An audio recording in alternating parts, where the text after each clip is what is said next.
For our documentary, we have chosen an entrepreneur who decided to take a leap of faith on his own and start Unichairs. And today we're going to discuss his risk, intuition, and opportunity and how he got started. So may I present to you Richard Marcolini, born and raised here in Toronto. I am the owner and the founder of Unichairs, which has begun in 1996. I started this business primarily because my family was already in the furniture business, and then I did a spin-off. I had a vision to begin this hospitality side. Hospitality meaning that could be anywhere from restaurants, hotels, amenity spaces, spas, and so forth. And that's what we primarily do to this day. When you first started, what resources did you already have? This can be like your skills, your experience, people you knew, and how did this shape what you wanted to do? You mentioned your family was already in the furniture business, and then you kind of carried that into your own thing. We were a little bit different than the normal furniture local store, but parents were importers from Europe, primarily Italy, because Europe is so much more advanced. Our immigrants here were here, but still wanted a touch and feel of something where they've come from. So they would historically still tend to use older style products. When I started getting a little bit much more deeply involved, I started to designing, drawing changes, dimensions. Instead of this, let's do that. More to get a more North American flavor. And it gravitated right away. With that experience, when I transferred that to the Unichairs, was the same idea. Not only slightly dimensions changed the hospitality, but the taste, the colors, the shape. So this clearly demonstrates the effectuation theory, specifically the bird in hand theory, which highlights you use the prior knowledge that you already have in the prior experience, which Richard had mentioned that his family was involved in the furniture industry back in Italy. So he used the experience that he had from when he was younger and translated it to a new business venture. In North America, which he had the idea of what the North American appeal for furniture looked like, and he allowed that.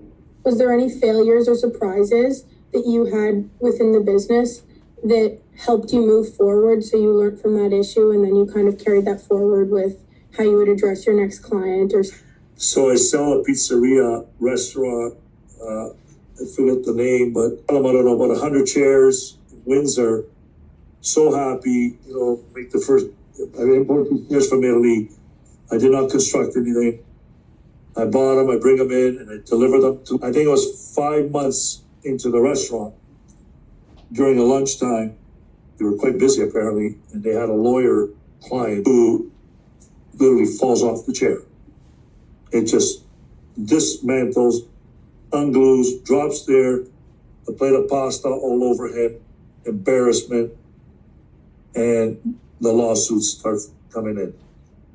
So luckily, Richard did not end up getting sued, although this is a perfect example of effectuation theory, lemonade principle, as ultimately this whole thing was a failure, but he learned very well from it. He orders all of his parts individually now and assembles them by hand in shop to ensure quality and safety. So this goes to show that in your entrepreneurial journey, anything can happen, and it's all about how you rebound and you react to these given failures. And things could really hurt your reputation, so you really just have to react to these failures well. In class, we go over a lot of testing and like experimenting your theories to see how you can improve them. How did experimenting and testing help push your business forward? We do research and development. Primarily, I learned from a lot of the older gentlemen who've been in 50 years plus before my time. We've seen a lot of even somewhat engineers. They will design, let's just say a chair, screws and glue and so forth, where we're looking more the type of wood, the quality of the wood. So we would add stretchers, side rails. We would, knowing a round leg versus a square leg. But certain styles would require a round leg if you're going after the 60s look or whatever look you're after. So this question relates to effectuation theory, specifically the lemonade principle. And basically there was two things that Richard was describing. So first he had used his prior connections with other people that had experience in the business, and he had used their failures to his advantage and seen what had worked for them and what could work for him. And then he also used his own experience. So when something happened, when he would sell to a client, and like he explained in that example, like if a certain leg didn't work with a certain chair, he would use that to his ability, so that failure would be translated in the future. What was so different about your furniture and uni chairs didn't already exist in the market? For the retail, let's just say it was primarily the designs. Yeah. And we catered to a certain market. What we brought in wasn't for all markets. We went after a certain market. The hospitality, there's two ways. Yes, we have our mom and pop shop, we call them. We'll create the piece, whether it's a chair, banquette, meaning the benches, the booths when you walk into a restaurant. We still change the designs.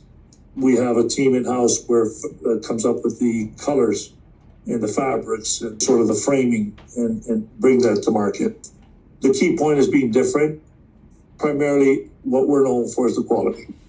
Richard demonstrates innovation theory when differentiating his product through color, style, and shape. He found a gap in the American market for high-quality American Italian furniture to be sold on a large scale to commercial and residential customers.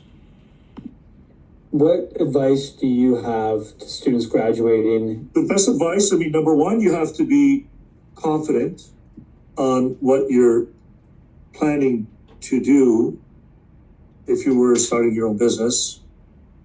Most importantly, you have to do research. And let's remember one thing. Math doesn't lie. The numbers don't lie. You may not like what you see, but you have to accept it. So decision makings have to be based on the market, the truth. Yeah. And don't deviate from the truth. It's not hard to make business. Being truthful, honest with yourself, and being able to say, this doesn't work, I have to find a new alternative. I have to find a new truth of it. So Richard has taught us a lot in filming this documentary that Sam and I are going to carry forward in our potential entrepreneurial journeys. And the first thing he's taught us is that confidence comes within, and you must have the confidence with anything that you do, that if you don't believe in your idea and the resources that you have, that you'll never succeed, and be realistic and true to yourself in what you're doing. Yeah, Richard also mentioned that the numbers don't lie. I kind of relate this back to not getting carried away with your own idea.